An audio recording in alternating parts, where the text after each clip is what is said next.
ဆက်ကြည့်အောင်ကျွန်တော်တို့ဒီလိုကဏ္ဍရှစ်လုံးထွက်လို့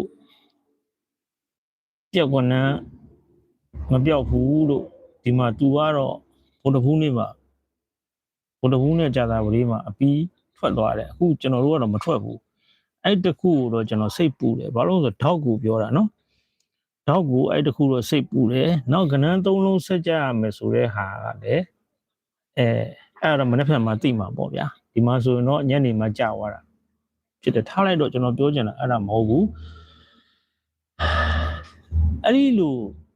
ထောက်တွေတော့မပြည့်စုံသေးဘူးဒါပေမဲ့ဒီတိုင်းအလွတ်ယူမယ်ဆိုဒီလိုကဏ္ဍနေ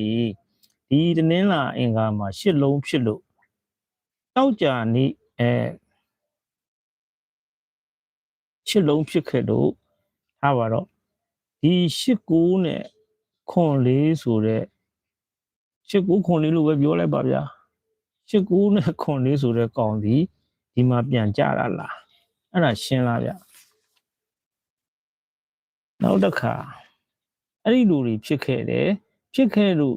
ဒီ16နဲ့8နှစ်ဆိုတဲ့ကောင်ဒီမှာပြန်ကြတာလားအဲ့ဒီလူတွေဖြစ်ခဲ့တယ်ဖြစ်ခဲ့တဲ့အတွက်သူ့တောက်ကြနေရကဏ္ဍ25နဲ့65ဆိုတဲ့ကောင်ဒီမှာပြန်ကြတာလား